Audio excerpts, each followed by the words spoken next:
Welcome to this video. मैं हूं कोमल शर्मा और आज की इस वीडियो में हम पढ़ने वाले हैं अबाउट द न्यूक्लिक एसिड। ये टॉपिक हमने पहले शुरू किया हुआ है जिसमें कि हम डीएनए के बारे में सब कुछ पढ़ चुके हैं और आज की वीडियो में बेसिकली हम पढ़ने वाले हैं स्ट्रक्चर ऑफ आरएनए। चलिए तो टॉपिक शुरू करते हैं। हमने शुरू किया हुआ है न्यूक्लिक एसिड, जिसको हम पॉलीन्यूक्लियोटाइड भी बोलते हैं, जिसको हम पॉलीन्यूक्लियोटाइड भी बोलते हैं। और ऐसा इसलिए क्योंकि ये जो न्यूक्लिक एसिड होता है ये बहुत सारे न्यूक्लियोटाइड से मिलकर बना हुआ होता है, इसीलिए हम न्यूक्लिक एसिड को पॉलीन्यूक्लियोटाइड भी बोलते हैं। यानी कि हम बोल सकते हैं कि ये जो न्यूक्लियोटाइड है this is the monomer unit of nucleic acid. ये फर्दर दो टाइप के होते हैं, एक होता है डीएनए और दूसरा टाइप होता है इसके अंदर दैट इज आरएनए। डीएनए की फुल फॉर्म होती है डीऑक्सी राइबो न्यूक्लिक एसिड। और यहीं पर अगर आरएनए की बात की जाए तो इसकी फुल फॉर्म होती है ribo nucleic acid, ribo nucleic acid. तो यहां पर डीएनए के बारे में हम सब कुछ पढ़ चुके हैं, यानी कि डीएनए की मोनोमर यूनिट क्या होती है, किन किन पार्ट से मिलकर बनी हुई होती है, किस तरीके से जुड़ी हुई होती है और कैसे फिर सारी मोनोमर यूनिट मिलकर एक पॉलीन्यूक्लियोटाइड बनाती है और इसके बाद कैसे डीएनए अपना डबल हेलिक्स बनाता है। ये सब हम पिछले 2 लेक्चर्स में कर चुके हैं और आज हम पढ़ने वाले हैं डिटेल में अबाउट द राइबोन्यूक्लिक एसिड। तो अगर आप डीएनए के बारे में पढ़ चुके हैं तो आरएनए में कुछ खास नहीं है एक्स्ट्रा पढ़ने के लिए, यानी कि डीएनए का ही होता है मोस्टली पार्ट, कुछ पार्ट्स अलग हैं जिनको हम हाईलाइट करके पढ़ लेंगे। तो चलिए बात करते हैं अबाउट द आरएनए। तो अगर आरएनए की बात की जाए तो फुल फॉर्म तो अभी हम देख के आए हैं कि आरएनए की फुल फॉर्म होती है राइबो न्यूक्लिक एसिड। और आरएनए भी एक पॉलीमर होता है, आरएनए भी एक पॉलीमर होता है जिसको हम बोलते हैं poly ribo nucleotide, poly ribo nucleotide.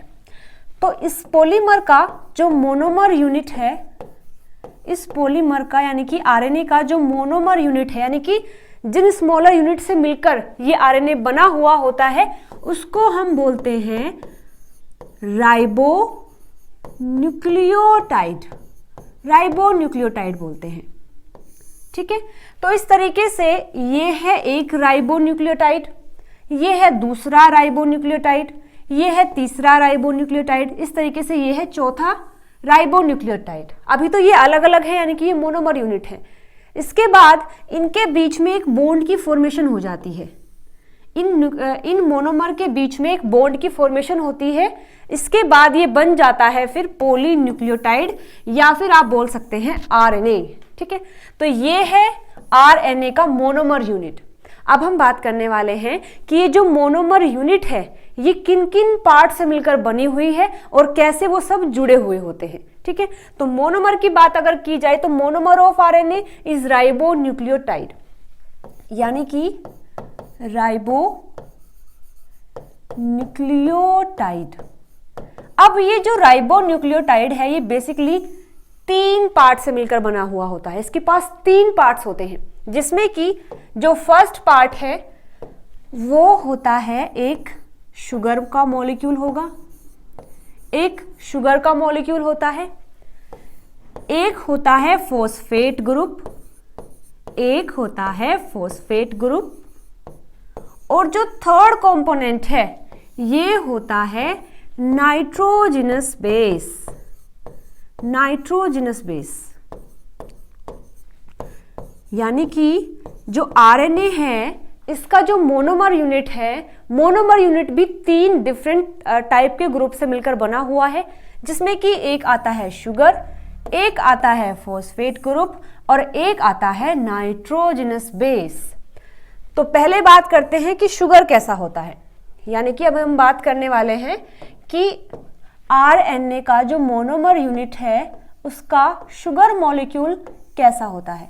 ठीक है, तो यहां पर जो हम शुगर का मॉलिक्यूल यूज करेंगे उसको बोलते हैं पेंटोज शुगर, उसको हम बोलते हैं पेंटोज शुगर। अब मतलब क्या होता है पेंटोज शुगर का?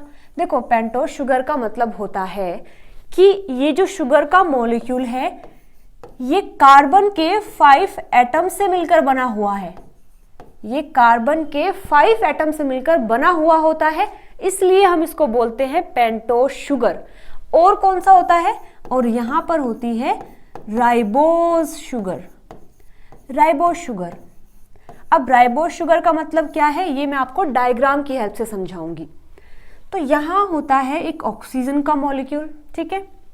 इस तरीके से यहां होता है एक कार्बन, यहां होता है सेकंड कार्बन, यहां होता है थर्ड कार्बन और इस तरीके से यहां होता है फोर्थ कार्बन। लेकिन ये तो 4 ही हुए हैं, हमने बात की है कि 5 होते हैं। तो 5वां जो कार्बन है वो फोर्थ कार्बन से यहां जुड़ा हुआ होता है CH2OH की फॉर्म में, ठीक है। तो ये हुआ है फर्स्ट कार्बन, ये है सेकंड कार्बन और ये है थर्ड कार्बन और ये है फोर्थ कार्बन और ये है फिफ्थ कार्बन। तो जो फर्स्ट पॉइंट है दैट इज कि ये 5 कार्बन के एटम से मिलकर बना हुआ है, ये हम देख चुके हैं। तो ये फर्स्ट कार्बन जो है इसमें ऊपर की साइड होता है एक OH ग्रुप और नीचे होता है हाइड्रोजन, ठीक है। और हमें पता है कि कार्बन जब 4 बॉन्ड फॉर्म कर लेता है तो वो स्टेबल हो जाता है। तो देखो इस कार्बन के पास अब 4 बॉन्ड है, यानी कि ये फुलफिल है, ये आराम से स्टेबल रहेगा। सेकंड की अगर बात करें तो इसमें ऊपर होता है H और नीचे होता है OH। इसके भी 4 एटम कंप्लीट हो चुके हैं, 1 2 3 4। थर्ड कार्बन की बात करें तो यहां होता है H और नीचे भी होता है OH। फोर्थ कार्बन की बात करें तो ऊपर तो ये फिफ्थ कार्बन है और नीचे हो जाता है हाइड्रोजन। तो ये है वो शुगर का मॉलिक्यूल जो कि RNA के मोनोमर यूनिट में प्रेजेंट होता है। ये first carbon, second carbon, third carbon, fourth carbon, ये फिफ्थ कार्बन है। और आपको जो यहाँ पर बात याद रखनी है वो ये है कि ये जो सेकंड कार्बन है इस पर यहाँ OH ग्रुप होता है, इसलिए हम इसको बोलते हैं राइबोज शुगर। अब अगर आप इसका ऑक्सीजन यहाँ से हटा दें और केवल यहाँ H बच जाए, इस तरीके से अगर आप यहाँ केवल H कर देते हैं, ठीक है, आपने एक ऑक्सीजन को रिमूव कर दिया है, तो अब ये बन जाती है डीऑक्सीराइबोज शुगर जो यूज की जाती है DNA के अंदर। लेकिन क्योंकि ये RNA है तो यहाँ पर OH ही होता है, सेकंड कार्बन पर भी OH होता है और थर्ड कार्बन पर भी OH होता है। तो ये है पेंटोज शुगर, ये है pentose and ribose, pentose and ribose sugar. Okay, तो हमने पढ़ लिया है RNA के मोनोमर का first component that is sugar. Second बात करते हैं अभी हम फॉस्फेट ग्रुप की।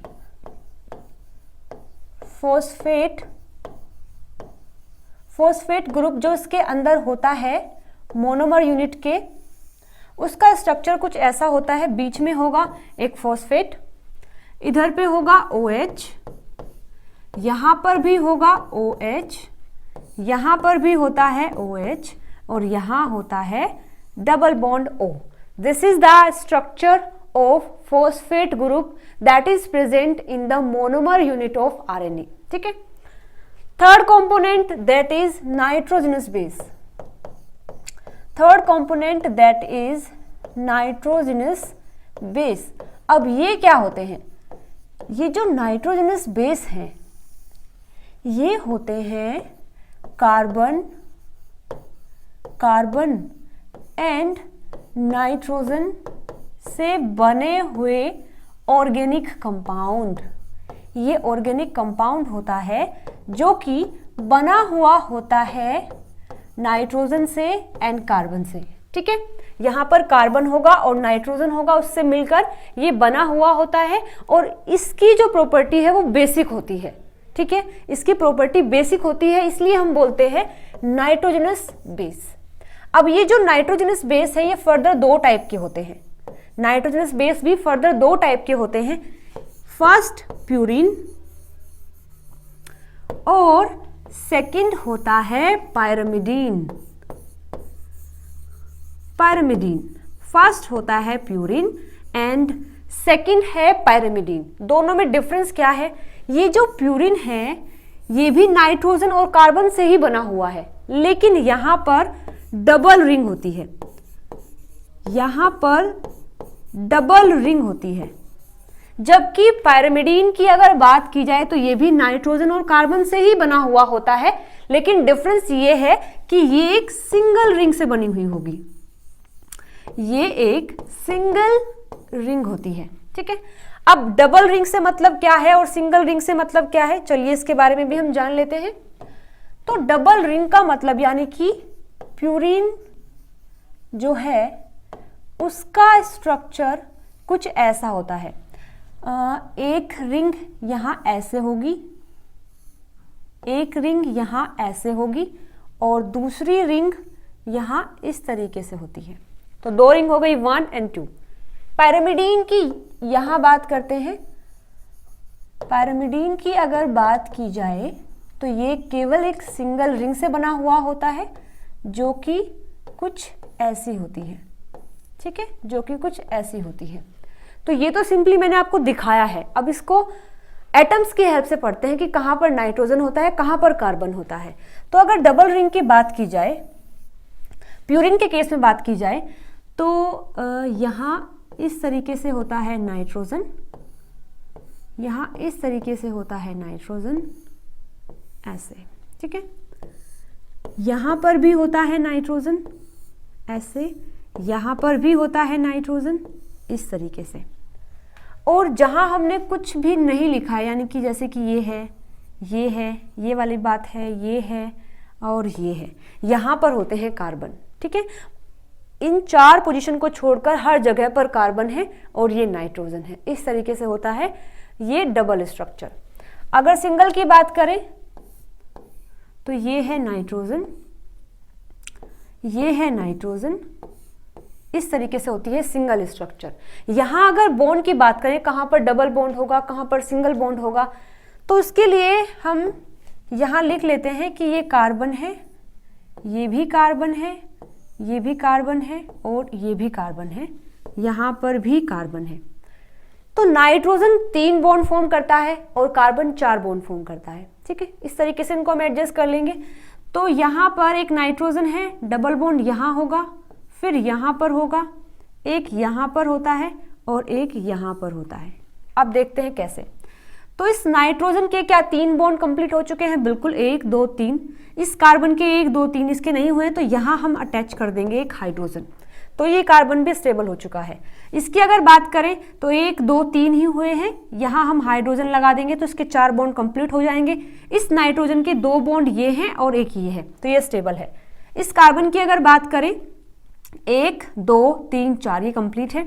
इसकी अगर बात करें तो 1 2 3 4 ये भी कंप्लीट है। इस नाइट्रोजन की बात करें तो 1 2 3 ये भी कंप्लीट है। इसकी बात करें तो 1 2 3 और यहाँ आ जाएगा हाइड्रोजन। इस नाइट्रोजन की बात करें 1 2 और यहाँ आ जाएगा हाइड्रोजन। तो इस तरीके से वैलेंसी कंप्लीट होती है। यानी कि यहाँ अगर बात की जाए कि बॉन्ड कैसे हमने बनाए हैं, तो यहाँ पर डबल बॉन्ड है, यहाँ पर डबल बॉन्ड है, यहाँ डबल बॉन्ड है और यहाँ डबल बॉन्ड है, बाकी और जगह पर सिंगल बॉन्ड होते हैं। ऐसे यहाँ पर हो जाएगा,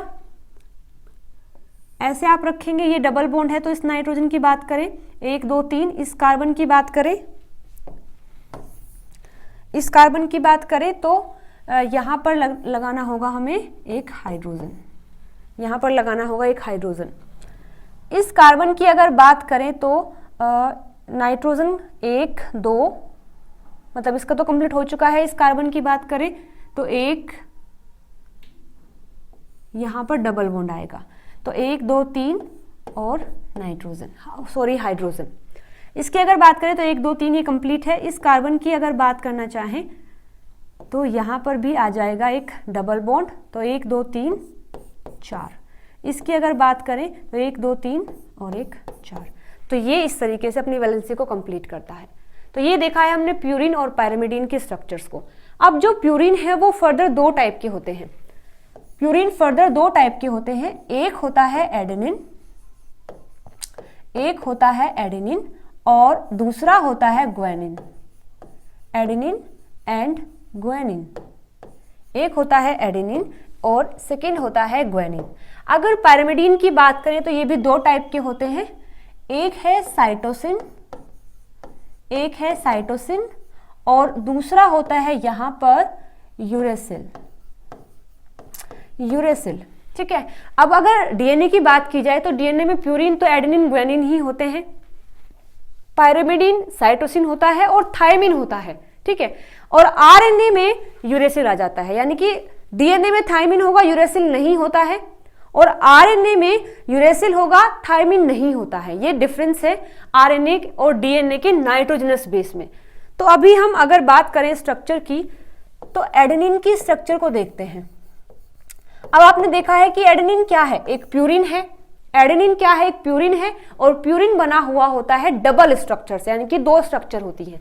कुछ ऐसी स्ट्रक्चर होगी, एक यहां पर और एक यहां पर, ऐसे एक यहां पर होती है, एक यहां पर होती है। ठीक है, और हम जानते हैं कि यहां नाइट्रोजन होगा और यहां पर नाइट्रोजन होगा, यहां नाइट्रोजन होगा, यहां नाइट्रोजन होगा। तो आपको एडेनिन के केस में केवल एक ही बात याद रखनी है, पूरी स्ट्रक्चर नहीं याद करनी, केवल आपको एक बात याद रखनी है, और वो बात ये है कि एडेनिन के जो 6th पोजीशन है उस पर होता है अमीनो ग्रुप, उस पर होता है अमीनो ग्रुप। अब ये 6th पोजीशन क्या है, पोजीशन के बारे में तो हमने बात ही नहीं की है ना, पोजीशन के बारे में तो हमने बात ही नहीं की है। तो ये कुछ इस तरीके से इसकी स्ट्रक्चर होती है, ऐसे। ठीक है, तो इसकी नंबरिंग की बात करें तो ये होता है फर्स्ट, ये सेकंड, ये थर्ड, ये फोर्थ, ये फिफ्थ, ये 6, यहां ये 7, ये 8 और ये 9। ठीक है, 1 2 3 4 5 6 7 8 9, और इसमें जो 6th वाली पोजीशन है उस पर होता है अमीन ग्रुप, यानी कि NH2। केवल आपको इतना ही याद रखना है in the case of adenine. अगर बात की जाए ग्वानिन की, अगर ग्वानिन की बात की जाए कि ग्वानिन की स्ट्रक्चर कैसी होती है, तो ग्वानिन क्या है, ग्वानिन प्यूरिन है, और प्यूरिन बना हुआ होता है डबल स्ट्रक्चर से। तो यहां पर भी कुछ ऐसा होता है, कुछ ऐसी स्ट्रक्चर हो जाएगी, अभी हम देख के आए हैं। और अगर ग्वानिन की बात की जाए तो ग्वानिन में ये फर्स्ट पोजीशन है, ये सेकंड है, ये थर्ड है, ये फोर्थ, ये फिफ्थ, ये 6th, ये 7th, 8th एंड 9। ठीक है, ग्वानिन में आपको क्या याद रखना है, ग्वानिन में आपको याद रखना है कि 6 पर होता है ऑक्सी ग्रुप और 2 पर होता है अमीनो ग्रुप। यानी कि ये जो 6th पोजीशन है यहां पर होता है डबल बॉन्ड O यानी कि ऑक्सी ग्रुप, और सेकंड पर होता है NH2 यानी कि अमीनो ग्रुप। ठीक है, पूरी स्ट्रक्चर भी ना याद कर पाए तो बस केवल आपको ये याद रखना है कि जो ग्वानिन होता है वो 6 ऑक्सी 2 अमीनो प्यूरिन होता है, और एडेनिन क्या होता है, एडेनिन होता है 6 अमीनो, एडेनिन होता है 6 अमीनो प्यूरिन, ये होता है 6 अमीनो प्यूरिन। तो प्यूरिन के बारे में हम पढ़ चुके हैं, एडेनिन की स्ट्रक्चर हमने देख ली है यानी कि 6 अमीनो प्यूरिन, ग्वानिन की स्ट्रक्चर हमने देख ली है that is 6 oxy 2 amino purine. अब बात करते हैं पायरिमिडीन की। पायरिमिडीन में पहले हमने पढ़ा है साइटोसिन, साइटोसिन हमने पढ़ा है। साइटोसिन की स्ट्रक्चर की अगर बात की जाए तो यहां पर नाइट्रोजन है, या ऐसे ऐसे, फिर 1 मिनट रुकिएगा,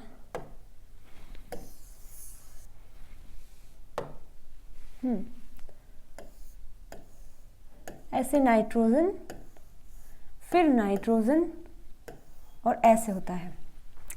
यहां अगर नंबरिंग की बात की जाए तो प्यूरिन से डिफरेंट होती है।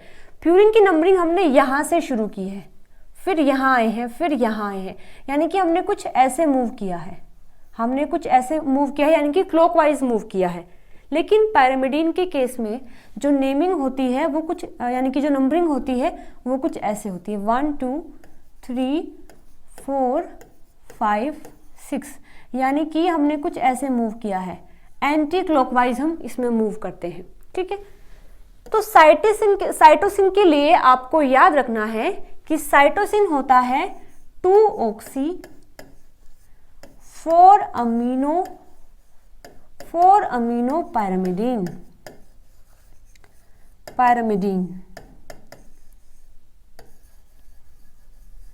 यानी 2 पर आएगा ऑक्सी, 2 कहाँ है, यहां आएगा ऑक्सी, और 4 पर आएगा अमीन, यानी कि यहां आएगा NH2। ठीक है, 4 पर आएगा NH2 और 2 पर आएगा ऑक्सी। बात की जाए अगर यूरेसिल की, तो यूरेसिल में होता है कुछ इस तरीके से,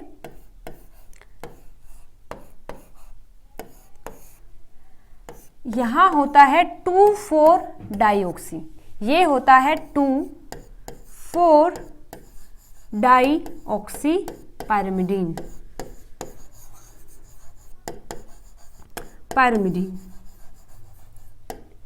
यानी कि जो ये यूरेसिल है इसमें 2 पर और 4 पर डाइऑक्सी, यानी कि ऑक्सी होता है तो डाइऑक्सी हम कहेंगे। हम देख चुके हैं about the nitrogenous base. Adenine क्या होता है, 6 अमीनो प्यूरिन होता है। ग्वानिन क्या होता है, 6 ऑक्सी 2 अमीनो प्यूरिन होता है। साइटोसिन क्या होगा, 2 ऑक्सी 4 अमीनो पायरामिडीन होता है। और अगर यूरेसिल की बात की जाए तो ये होता है 2,4 डाइऑक्सी। ठीक है, डीएनए में हमने यूज किया है थायमिन और आरएनए में हमने यूज किया है यूरेसिल। इनका स्ट्रक्चर में भी बिल्कुल थोड़ा सा डिफरेंस है। यूरेसिल की स्ट्रक्चर हमने क्या पढ़ी है, 2,4 डाइऑक्सी, और थायमिन की स्ट्रक्चर होती है 2,4 डाइऑक्सी 5 मिथाइल। उसमें केवल जो 5th पोजीशन है, यानी कि ये जो पोजीशन है यहां पर एक मिथाइल यानी कि CH3 ग्रुप आ जाता है, बाकी और सब कुछ सेम होता है। तो अब हमने देख लिया है कि आरएनए का जो मोनोमर यूनिट है यानी कि राइबोन्यूक्लियोटाइड है, वो 3 कंपोनेंट से मिलकर बना हुआ है, sugar, nitrogenous base and phosphate. अब हम देखने वाले हैं कि तीनों जुड़े हुए कैसे होते हैं, कौन सा पार्ट किस चीज से जुड़ा हुआ होगा। तो अभी बेसिकली हम देखने वाले हैं कि न्यूक्लियोटाइड कैसे बनता है, आरएनए का जो मोनोमर यूनिट है वो कैसे बनता है। ठीक है, तो बेसिकली अभी हमने देखा है कि 3 पार्ट होते हैं, sugar, nitrogenous base and phosphate, ये 3 कंपोनेंट होते हैं। तो सबसे पहले शुगर और नाइट्रोजनस बेस आपस में जुड़ जाते हैं। ठीक है, यानी कि ये है शुगर का मॉलिक्यूल फॉर एग्जांपल, और यहां पर जुड़ जाता है नाइट्रोजनस बेस।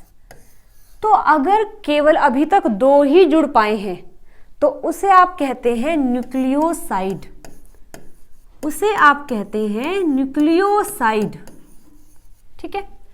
और जब न्यूक्लियोसाइड यानी कि इसके साथ में आप फॉस्फेट को भी जोड़ देते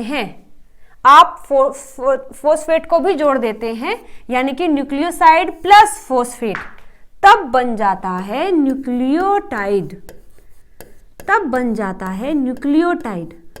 तो अब आपको कभी भी कंफ्यूज नहीं होना है न्यूक्लियोसाइड में और न्यूक्लियोटाइड में।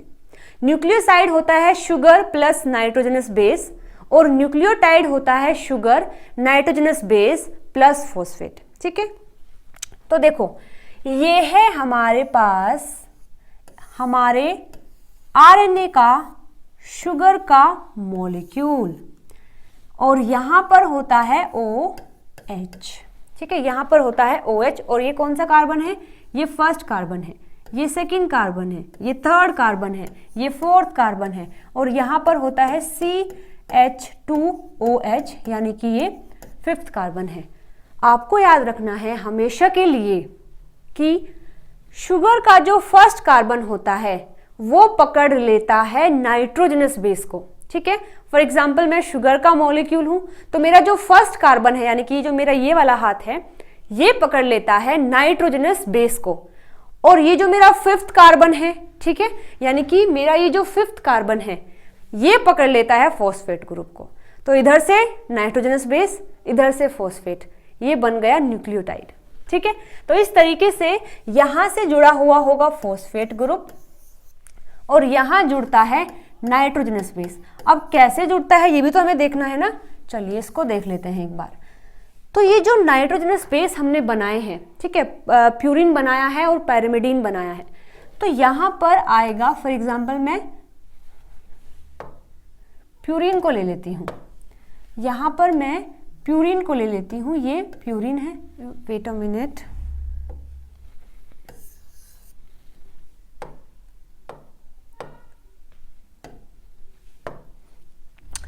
यहाँ मैंने लिया है प्यूरिन, ये इसकी फर्स्ट चेन है, मतलब कि रिंग है, और ये है इसकी सेकंड रिंग, ठीक है, और ये होती है 9th पोजीशन, ठीक है ना, और यहाँ होता है नाइट्रोजन, और इस नाइट्रोजन पर होता है हाइड्रोजन। ये तो अभी हम देखने वाले हैं कि कैसे शुगर का मॉलिक्यूल नाइट्रोजनस बेस के साथ में जुड़ जाता है। तो ये है 9th पोजीशन ऑफ प्यूरिन और ये है फर्स्ट पोजीशन ऑफ शुगर।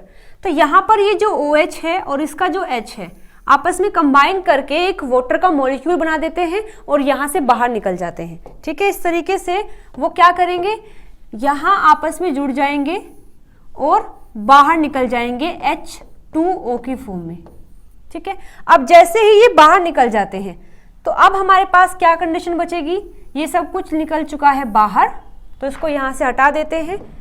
और इसके बाद हमने क्या किया है कि ये अब इसके साथ में बॉन्ड फॉर्म कर लेगा, अब ये इसके साथ में बॉन्ड फॉर्म कर लेता है, ठीक है। तो अभी हमने देखा कि अगर प्यूरिन है तो वो शुगर से जुड़ता है with the help of 9th position, वो जुड़ता है अपनी 9th पोजीशन से। और अगर पैरामिडीन होता है, अगर यहाँ पर प्यूरिन की जगह हम पैरामिडीन ले लें तो पैरामिडीन शुगर से जुड़ेगा, यानी कि बॉन्ड फॉर्म करेगा विद देयर फर्स्ट पोजीशन, यानी कि वो अपनी फर्स्ट पोजीशन से जुड़ेगा और प्यूरिन अपनी 9th पोजीशन से जुड़ता है। और यहाँ पर ये जो बॉन्ड बना है इसको हम बोलते हैं ग्लाइकोसिडिक बॉन्ड, इसको हम बोलते हैं ग्लाइकोसिडिक बॉन्ड, जो यहाँ पर फॉर्म हुआ है। तो ग्लाइकोसिडिक बॉन्ड की हेल्प से शुगर ने इस नाइट्रोजनस बेस को अपने से जोड़ लिया है। अब बात करते हैं कि फॉस्फेट कैसे जुड़ता है, फॉस्फेट यहाँ पर कैसे जुड़ेगा। तो फॉस्फेट की स्ट्रक्चर हमने देखी है, कुछ ऐसी है, यहाँ OH है, यहाँ पर OH है, यहाँ OH होता है और यहाँ डबल बॉन्ड O है। और इसकी अगर बात करें तो इसमें ये जो CH2OH है इसका OH इधर आ जाएगा और CH2, ये शुगर मॉलिक्यूल डोनेट करता है अपना OH और ये फॉस्फेट डोनेट करता है अपना H, यानी कि कुछ इस तरीके से। और ये दोनों कंबाइन होकर यहां से निकल जाते हैं बाहर, और जैसे ही ये बाहर निकलते हैं तो हम इस पोर्शन को रब कर सकते हैं क्योंकि ये यहां से जा चुका है। और फिर इसके बाद ये बॉन्ड फॉर्म कर लेता है यहाँ पर, और ये जो बॉन्ड फॉर्म हुआ है इसको हम बोलते हैं फॉस्फोएस्टर बॉन्ड, इसको हम बोलते हैं फॉस्फोएस्टर बॉन्ड। इस तरीके से ये बन चुका है एक पूरा राइबोन्यूक्लियोटाइड, और यहाँ OH है और यहाँ पर भी है OH। So this is the structure of ribonucleotide, यानी कि मोनोमर यूनिट ऑफ RNA, ठीक है। अब हम देख चुके हैं कि ये हमारा जो न्यूक्लियोटाइड है ये बन चुका है। अब बात करते हैं कि ये दूसरे न्यूक्लियोटाइड से कैसे जुड़ता है, कौन सा बॉन्ड ऐसा है जो दो मोनोमर यूनिट को आपस में जोड़ देता है। तो इसके लिए हम दो मोनोमर की स्ट्रक्चर को फॉर्म कर लेते हैं। एक यहां हमने देखा है इस तरीके से, यहां जुड़ा है नाइट्रोजनस बेस और यहां पर जुड़ा है CH2 है, फिर O है, फिर फॉस्फेट है, फिर OH है, ऊपर भी OH है और यहाँ डबल बॉन्ड O है। ये फर्स्ट है मोनोमर। अब ड्रॉ कर लेते हैं सेकेंड मोनोमर यूनिट, बिल्कुल सेम ऐसे ही।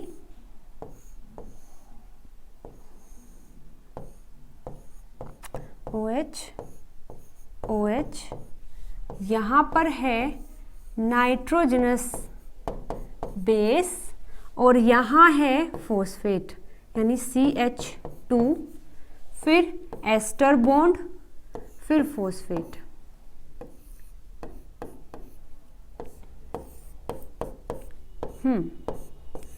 तो ये फर्स्ट न्यूक्लियोटाइड, ये सेकेंड न्यूक्लियोटाइड। अब ये जुड़ते कैसे हैं? देखो, इसको जोड़ने के लिए जो दो चीजें होती हैं, ये है एक थर्ड कार्बन, ये इन्वॉल्व होता है, और ये इन्वॉल्व होता है फॉस्फेट। ये फॉस्फेट ग्रुप और ये शुगर का थर्ड कार्बन, ये इन्वॉल्व होते हैं for the bond formation, for the attachment. तो यहाँ पर ये जो OH है और ये जो OH है, इन दोनों का इन्वॉल्वमेंट होता है फॉर द बॉन्डिंग। कैसे? ये जो थर्ड कार्बन है ये अपने OH को डोनेट कर देता है, और ये जो फॉस्फेट है ये अपने H को डोनेट कर देता है, और ये OH और ये H आपस में कंबाइन करके एक वाटर का मॉलिक्यूल बना लेते हैं और इस रिएक्शन से बाहर निकल जाते हैं। इस रिएक्शन से इस तरीके से बाहर निकल जाते हैं।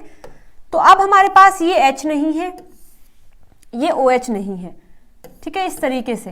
तो अब कैसे बॉन्ड का फॉर्मेशन होगा? यहाँ पर ये जो O है और यहाँ पर ये जो कार्बन है, क्योंकि हमें पता है कार्बन 4 बॉन्ड फॉर्म कर सकता है, 1 2 3, और ऑक्सीजन 2 बॉन्ड फॉर्म कर सकता है। तो यहाँ ये दोनों इस तरीके से बॉन्ड फॉर्म कर लेते हैं। अब देखो आपस में ये जुड़ चुके हैं, बिल्कुल। जो बॉन्ड यहाँ बना है ये होता है एस्टर बॉन्ड, इस तरीके से। तो ये बॉन्ड, फिर ऑक्सीजन, फिर बॉन्ड, तो ये बन गया है एस्टर बॉन्ड, ये बन गया है एस्टर बॉन्ड। और यहाँ आप देख सकते हैं यहाँ पर भी ये एस्टर बॉन्ड है, तो ये भी एस्टर बॉन्ड है, और इन दोनों एस्टर बॉन्ड के लिए फॉस्फेट का इन्वॉल्वमेंट हुआ है, तो इसलिए हम बोलते हैं इसको कंबाइनली इसको हम कंबाइनली बोलते हैं फॉस्फोडाइएस्टर बॉन्ड, फॉस्फोडाइएस्टर बॉन्ड। तो फॉस्फोडाइएस्टर बॉन्ड वो बॉन्ड है जो मोनोमर यूनिट को जोड़कर पॉलीमर बना देता है, ठीक है। बहुत सारे मोनोमर यूनिट को जोड़कर पॉलीमर यूनिट बना देता है, वो बॉन्ड है फॉस्फोडाइएस्टर। यानी कि कुछ इस तरीके से ये एक मोनोमर यूनिट है, ये एक मोनोमर यूनिट है, ये एक मोनोमर यूनिट है, और ये एक मोनोमर यूनिट है। तो ये आपस में इस तरीके से एक बॉन्ड से जुड़े हुए होंगे, और इस बॉन्ड को हम बोलते हैं फॉस्फोडाइएस्टर बॉन्ड, फॉस्फोडाइएस्टर बॉन्ड। तो अब हम देख चुके हैं कि मोनोमर कैसे बनता है, हम देख चुके हैं कि मोनोमर से पॉलीमर कैसे बनता है। तो बेसिकली हम स्ट्रक्चर के बारे में बात कर चुके हैं आरएनए की। ऐसी ही स्ट्रक्चर होती है, केवल एक इस तरीके से चेन होती है जिसमें यहाँ बहुत सारी मोनोमर यूनिट होती है, और बीच में ये जो बॉन्ड है, बीच में ये जो बॉन्ड है ये हो जाता है फॉस्फोडाइएस्टर बॉन्ड। यानी कि कुछ ऐसी स्ट्रक्चर होगी, यहाँ शुगर होगा, शुगर से जुड़ा हुआ होगा फॉस्फेट, इधर नाइट्रोजनस बेस, फिर होगा फॉस्फोडाइएस्टर बॉन्ड और ये फॉस्फेट, यहाँ पर फिर से एक शुगर का मॉलिक्यूल और ये नाइट्रोजनस बेस। अब ये जुड़ा हुआ होता है phosphate of the third nucleotide और यहाँ नाइट्रोजनस बेस। इस तरीके से यहाँ OH है और यहाँ फॉस्फेट है। तो इस चेन का वो एंड जो फॉस्फेट पर खत्म होता है उसको हम 5 प्राइम बोलते हैं, और इस चेन का वो एंड जो कि OH से खत्म होता है उसको हम 3 प्राइम बोलते हैं। क्यों बोलते हैं?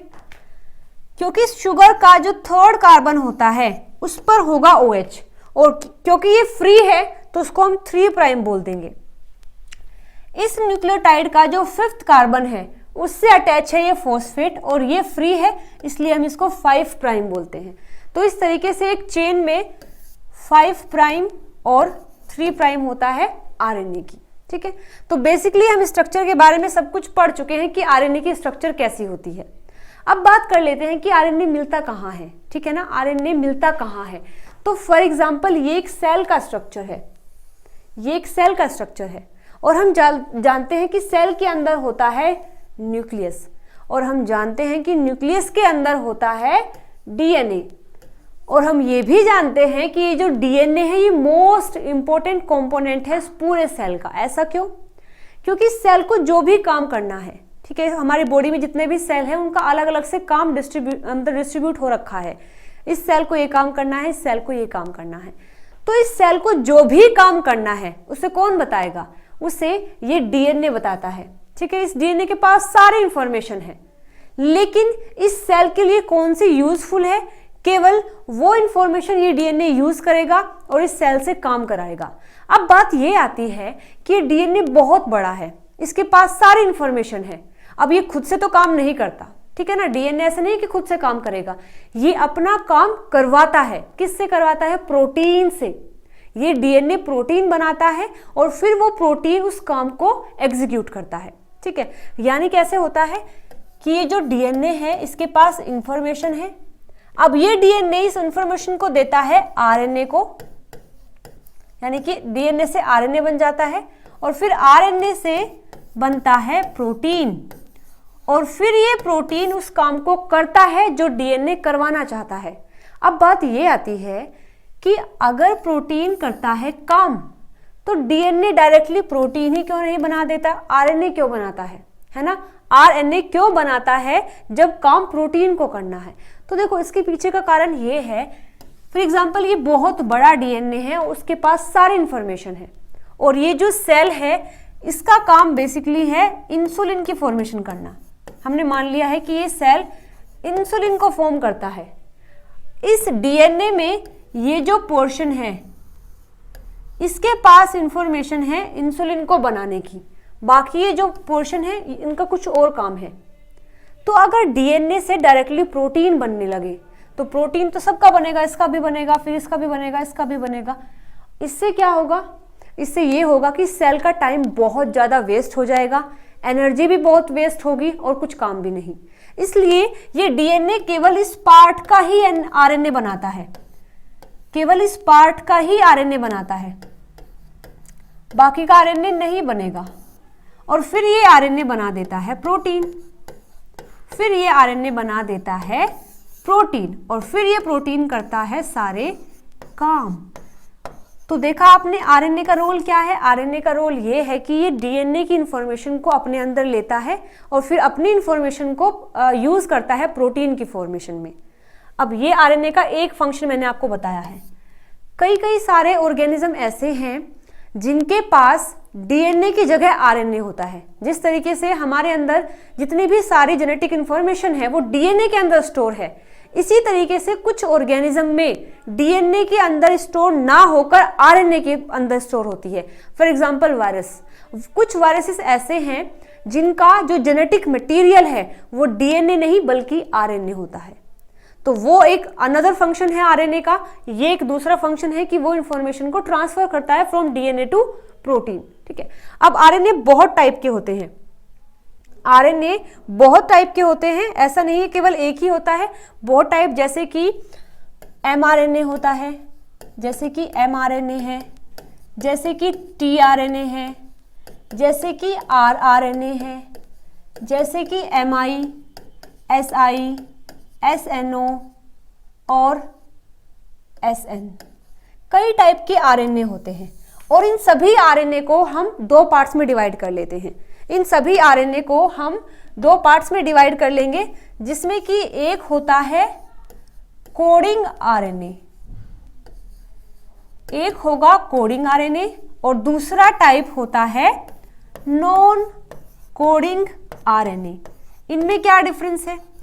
इनमें डिफरेंस ये है कि कोडिंग आरएनए वो आरएनए होगा जिसकी इंफॉर्मेशन की हेल्प से प्रोटीन बनाया जाएगा, ठीक है। कोडिंग आरएनए वो आरएनए होता है जिसकी इंफॉर्मेशन को यूज करके प्रोटीन बनाया जाता है, और नॉन कोडिंग वो आरएनए हैं जिनकी इंफॉर्मेशन को प्रोटीन की फॉर्मेशन में यूज नहीं किया जाता, केवल वो हेल्प करते हैं प्रोटीन की फॉर्मेशन में, लेकिन उनकी इंफॉर्मेशन को यूज नहीं किया जाएगा। तो कोडिंग में आता है एमआरएनए, कोडिंग में आता है एमआरएनए और जिसका फुल फॉर्म है मैसेंजर आरएनए, ठीक है। और नॉन कोडिंग में कौन आएगा? नॉन कोडिंग में आता है टीआरएनए, जिसको ट्रांसफर आरएनए बोलते हैं। और इसका काम होता है कि जब प्रोटीन की फॉर्मेशन होगी तो प्रोटीन का जो मोनोमर यूनिट है दैट इज अमाइनो एसिड, उनको कैरी करता है। ये जहां पर प्रोटीन फॉर्म हो रहा होता है वहां पर अमाइनो एसिड्स लेकर आता है, यानी कि ट्रांसफर करता है, तो इसलिए ट्रांसफर आरएनए है। सेकंड है आरआरएनए, जिसका फुल फॉर्म है राइबोसोमल आरएनए। इसका काम होता है कि ये प्लेटफॉर्म प्रोवाइड करता है, ठीक है, जहां पर प्रोटीन फॉर्म होगा इसके लिए एक प्लेटफॉर्म प्रोवाइड करेगा जहां पर एमआरएनए टिक जाता है और फिर प्रोटीन फॉर्म होता है। तो ये काम है आरआरएनए का। इसके बाद है एमआईआरएनए, इसके बाद है एमआईआरएनए और एक होता है एसआईआरएनए। इन दोनों का काम है कि अगर कोई भी रिएक्शन सेल्स के अंदर हो रही है और उसको हम रोकना चाहते हैं, हम नहीं चाहते कि वो रिएक्शन आगे होती रहे, तो ये एमआईआरएनए और एसआईआरएनए इस चीज में हेल्प करते हैं। तो बेसिकली हम बोल सकते हैं कि ये दोनों हेल्प करते हैं रेगुलेशन में,